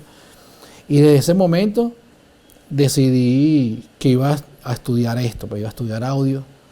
Afortunadamente me tuve como bastante tiempo para investigar dónde podía hacer, y bueno, caí afortunadamente en el taller de arte sonoro en el año 97, más o menos, y ahí me formé en la parte del audio, estudiando todas estas cosas fascinantes. Paralelamente con la música, que seguí estudiando música, estudié con percusión afro-latina con Alexander Livinali, que es un increíble músico, y creo que todos los percusionistas lo tienen como referencia en el país. Tuve esa suerte de poder estudiar con él. Bueno, estudié guitarra, estudié piano, estudié una cantidad de cosas, pero me quedé con la parte técnica, y los aparatos me enamoraron. Un día de trabajo de nosotros, bueno, dependiendo en donde estés trabajando. Yo he tenido la suerte de estar como en todos los mundos del audio, ¿no? Me ha tocado hacer desde postproducción de audio para telenovelas o cine o documentales, a producir música, a hacer sonido en vivo, hacer monitores, hacer salas, hacer técnico de secuencias de un show. O sea, gracias a Dios como que he ido explorando todos los sectores donde podemos desarrollarnos en esta carrera. Y bueno, básicamente mis días de trabajo se definen según la tarea que me toque hacer en ese momento, ¿no?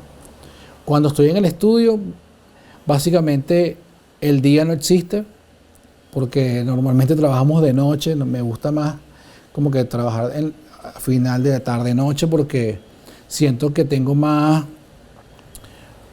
tranquilidad, ya como que ya no te suena el teléfono, ya la gente está como que cada quien en su casa, entonces como que el momento que me gusta más estar en el estudio, las tardes, noches, y como que vuela un pelo más la creatividad. En cuando vamos nos tocó trabajar en shows, dependiendo con quién esté trabajando, siempre las metodologías son diferentes según el crew donde estés trabajando. Por ejemplo, cuando trabajo con Raguayana, tenemos una filosofía que normalmente hacemos pruebas de sonido las noches antes del show, porque ensayamos desde la iluminación hasta todo, audio, iluminación, pantallas, movimientos, todo.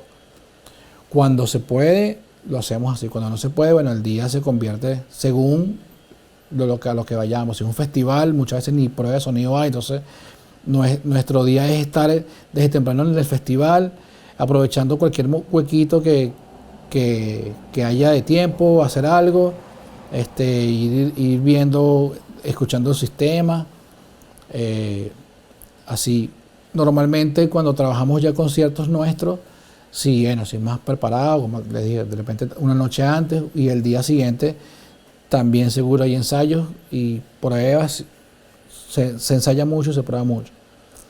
Hay otro tipo de géneros que también manejo, que hago, que de repente son un poco más relajados, por el mismo estilo musical o por la misma forma de cómo se maneja. Hay crews que están un pelo más automatizados, por decirlo de alguna forma, como que cada quien ya llega y hace su parte y ya de una vez como que se engrana apenas arranca el show.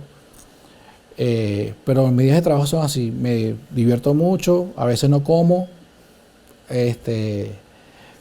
Hay días que pasas muchas rabias porque pasas muchas cosas que no quisieras pasar en tu trabajo, pero la idea siempre es tener la buena actitud y superarlo y hacer que para quien estés trabajando se sienta lo más cómodo posible y nunca se dé cuenta de que pueda estar pasando algo malo.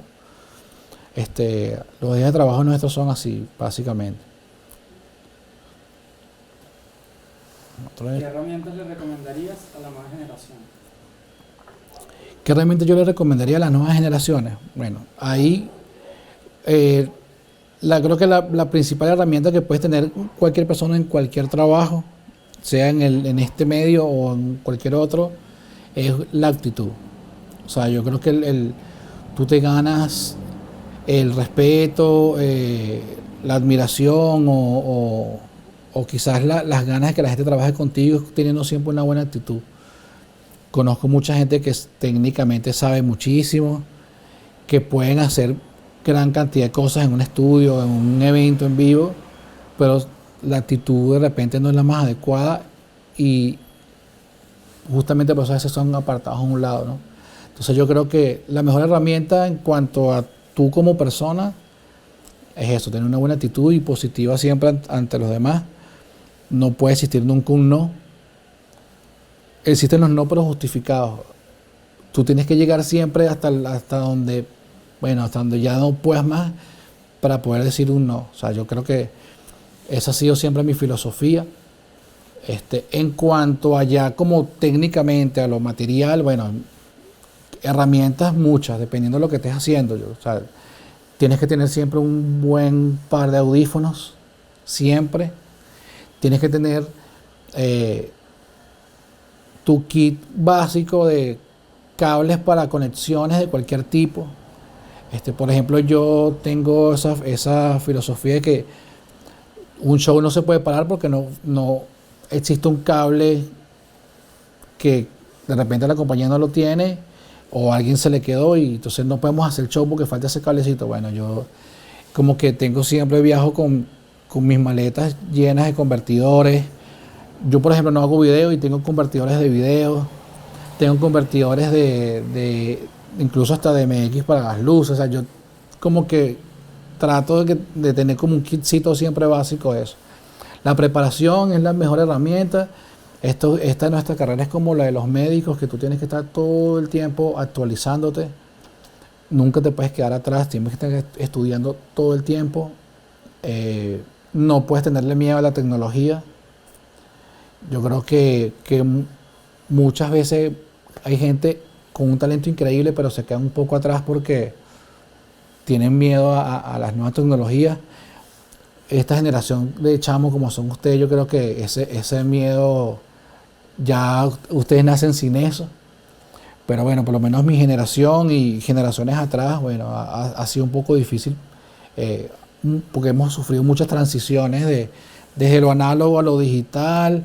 Ahora en lo digital hay una cantidad de cambios y cosas nuevas que van surgiendo, cambios de formatos. Entonces nosotros tenemos que estar siempre a la vanguardia de eso. Yo creo que las herramientas principales, la actitud, siempre tener tus herramientas básicas, tus audífonos, convertidores, cables que no sea en ti, que un show no se dé o que una grabación no se pueda hacer.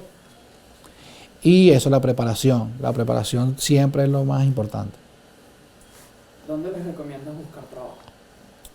Ajá. ¿Dónde pueden buscar trabajo los muchachos? Bueno, mira, es que es relativo. Yo creo que es importante que ustedes, si no están seguros 100% de qué es lo que quieren hacer dentro de todo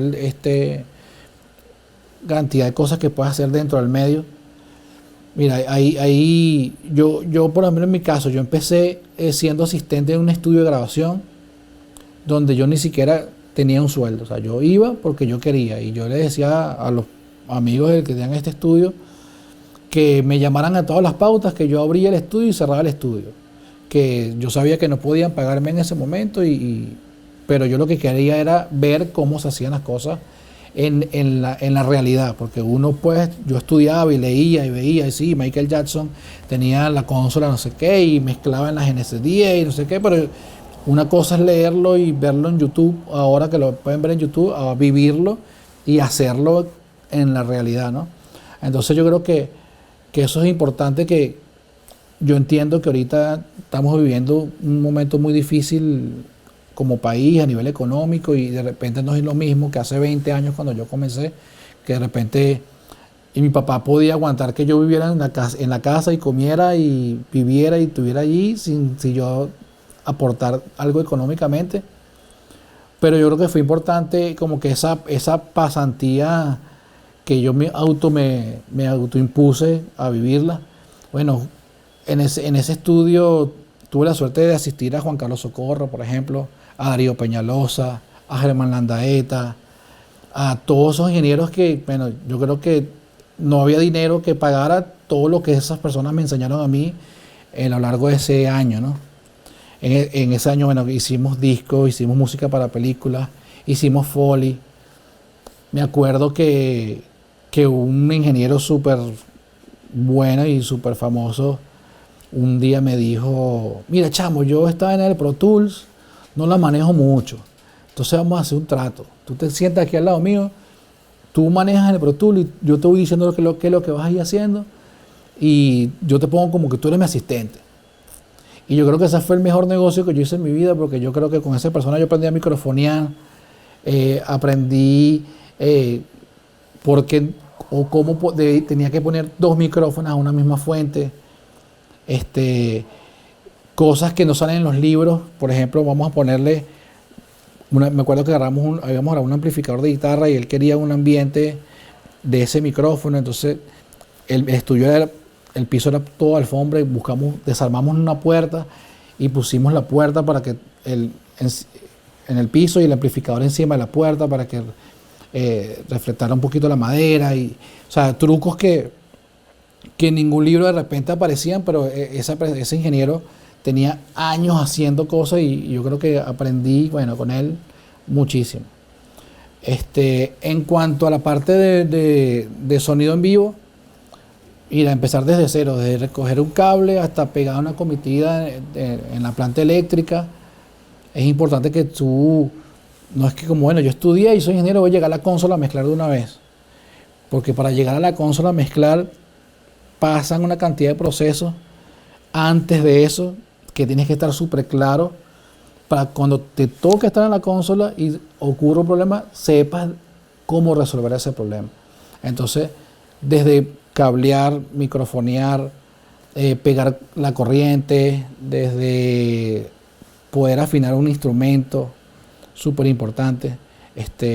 A veces el ingeniero es un músico más dentro de la banda y tienes que aportar todo porque tú eres el único que sabe cómo va a sonar ese instrumento afuera, por ejemplo, porque los músicos están escuchando otra cosa totalmente diferente a lo que tú vas a percibir. Entonces es como que un ganar-ganar, un dar y dar para que las cosas sean mejor.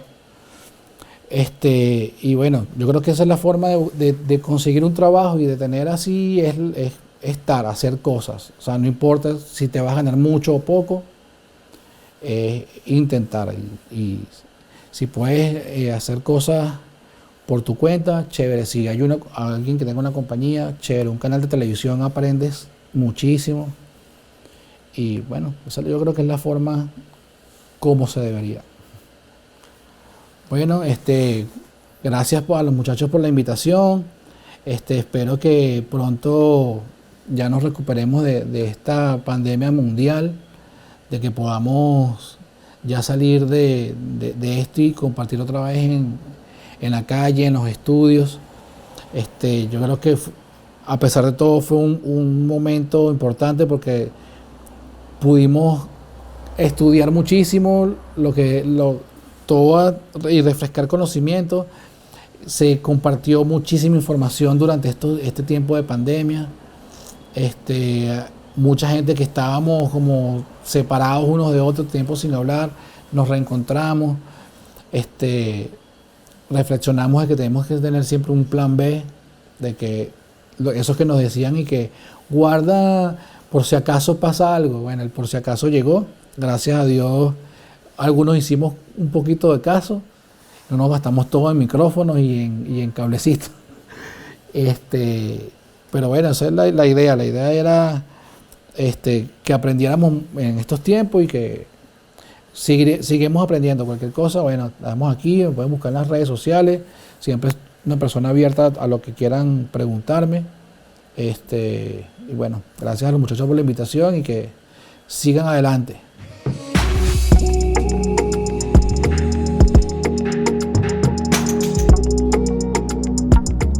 Y le agradecemos a Jim González por su participación y mostrarnos un poco su ideología de trabajo dentro del sonido en vivo y un poco del estudio de grabación.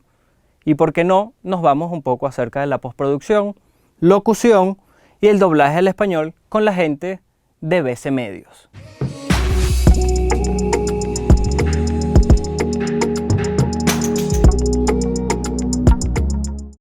Hola a todos, para nosotros es un inmenso placer como representantes de BC Medios ser parte de este evento titulado No Clipping Festival.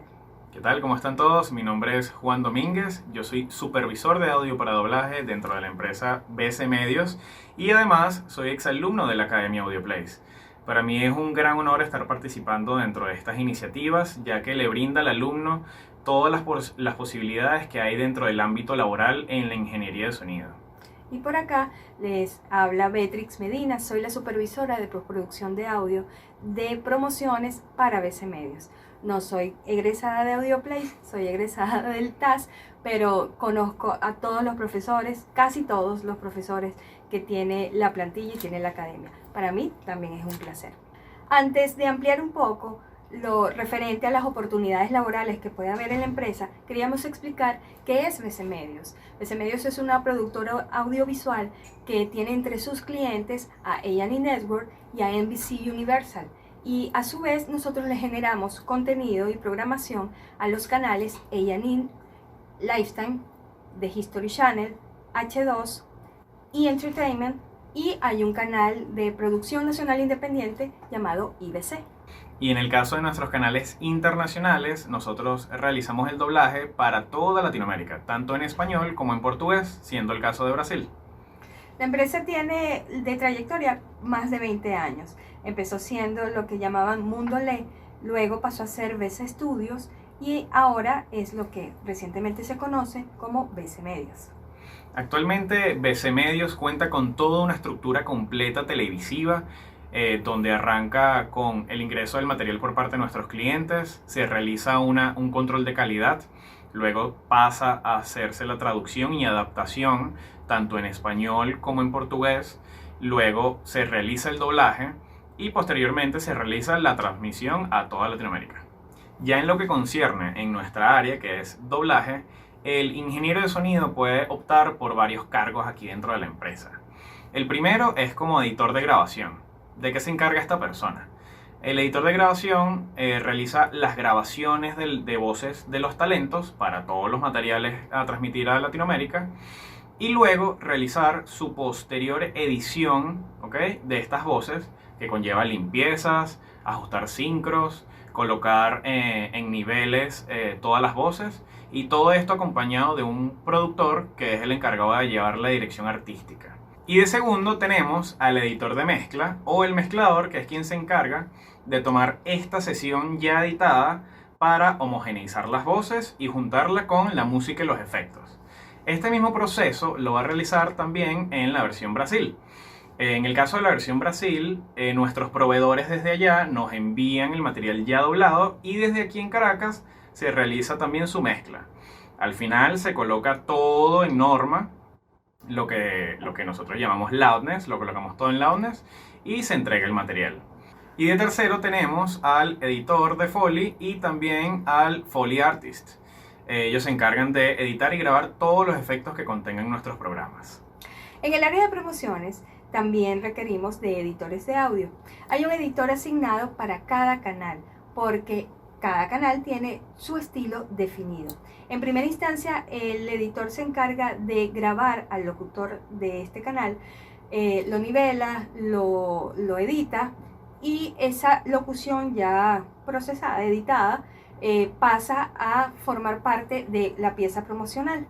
Esa pieza, el editor entonces se encarga de mezclarla, de fusionarla porque tiene que resaltar con el sound design la grafía que pueda tener la pieza, adicional a la música y el locutor, y adicional a eso los testimoniales, que son estos programas doblados tanto en español como en portugués, que se sincronizan a la pieza del programa que se está promocionando. BC Medios tiene unos requisitos básicos a la hora de poder optar por un cargo acá en la empresa. Entre ellos está el ser ingeniero de sonido, técnico superior en audio o estar cursando actualmente la carrera. De hecho, en nuestra plantilla en la actualidad existen estudiantes que están cursando en este momento la carrera en AudioPlace. Correcto. Entre los otros requisitos está tener un conocimiento bastante sólido de Pro Tools, luego que tengan conocimiento también de las plataformas Mac y que tengan un poco de conocimiento de inglés y, si es posible, también de portugués. Esperamos que toda esta información que le hemos dado sea de total ayuda a la hora de poder tener opciones laborales acá en Venezuela. Para nosotros de verdad es un inmenso placer, y cualquier información adicional pueden ubicarnos a través de nuestros correos electrónicos bmedina@bcmedios.com o jdominguez@bcmedios.com.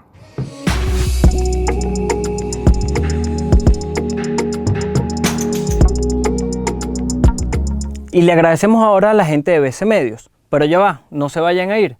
Vienen presentaciones de distintos artistas y para empezar le voy a dar la bienvenida a Edward Crazy Boy. Qué bueno que se ha adaptado con este pequeño concierto en vivo a esta nueva realidad. Y con ustedes los dejo con Crazy Boy.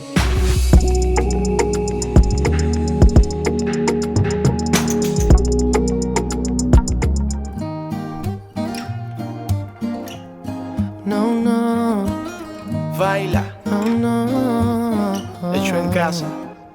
Shelly. Y otra estrellita del espacio para ti, para que brille tu sonrisa,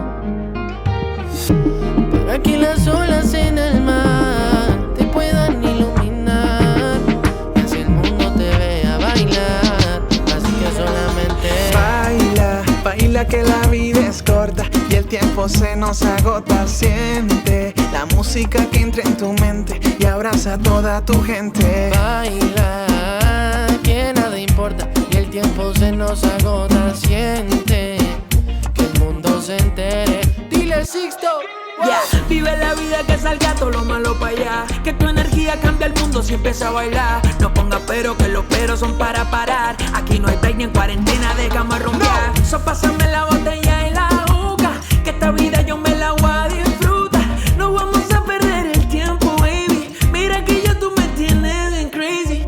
Yeah, yeah, yeah, yeah, yeah, yeah. Regálame una sonrisa para que se te quite el estrés.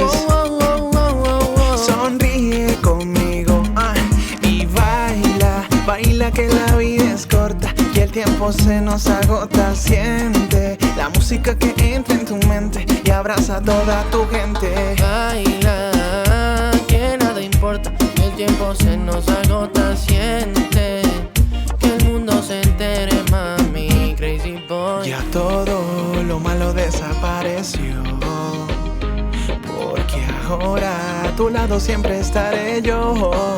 Pa' que bailemos cerquita, quita, quita, mientras eso tu boquita, y tengo una playa en Margarita, que la vida es muy cortica y es pa' disfrutarla. Yeah, yeah, yeah, yeah, yeah, yeah. Regálame una sonrisa para que se te quite el estrés.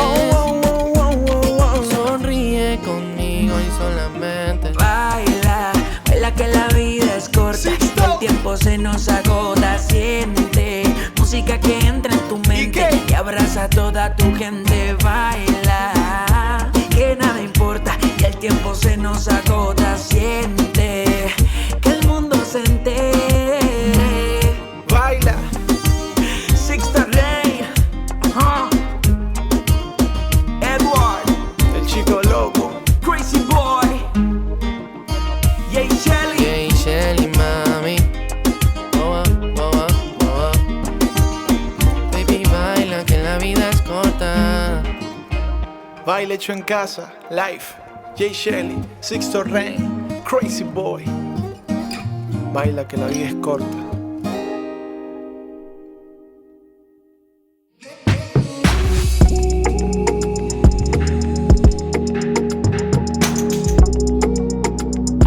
Y le damos un fuerte aplauso a Crazy Boy por su presentación. Y bueno, lamentablemente el día de hoy está culminando y es por eso que les vamos a dar las gracias a los ponentes, pues por todas las charlas que nos dieron, su información, vista de trabajo y bueno, llevarnos al mundo de cada uno de las áreas en las cuales ellos se desarrollan. Quiero agradecer también a los patrocinantes, en los cuales tenemos a AudioPlace, Full Sail, CM Audios, SonarWorks, Binaural, Solid State Logic, Genelec, Master Prods, Mi Negrita Caracas, 0276 Bistro, El Erizo Creativo, Lémesis Producciones y La Factoría del Enano. Ahora quiero invitarlos a que todavía quedan 2 días más de festival y bueno, no se los vayan a perder a la misma hora, mismo canal y por ahí espero verlos. Y por último, para los que no sabían que la música sinfónica y la electrónica pueden convivir, los dejo con la última presentación de la noche, que es AH Sinfónico.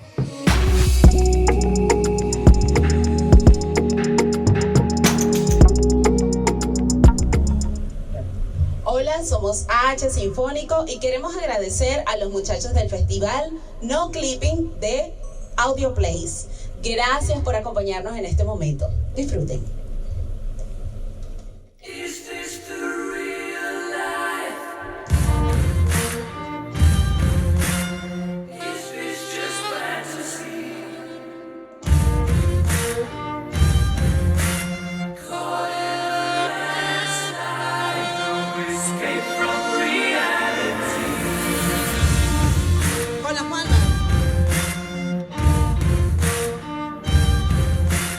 Mamá,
Muchísimas gracias. La canción que viene se titula Dancing All Night.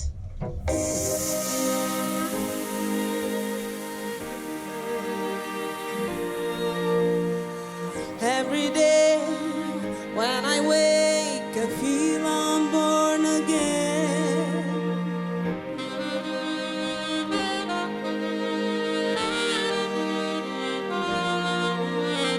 Trust yourself, be strong. Your time has gone.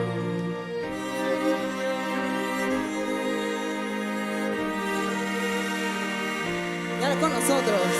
Clap your hands in the air, never feeling down again.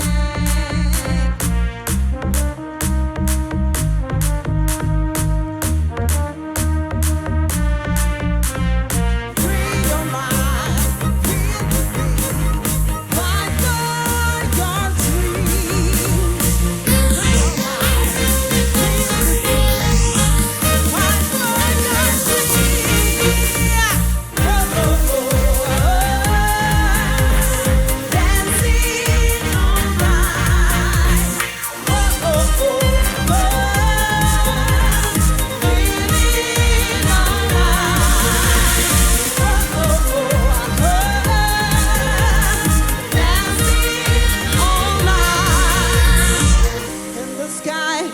Side by side, dreams are flying high.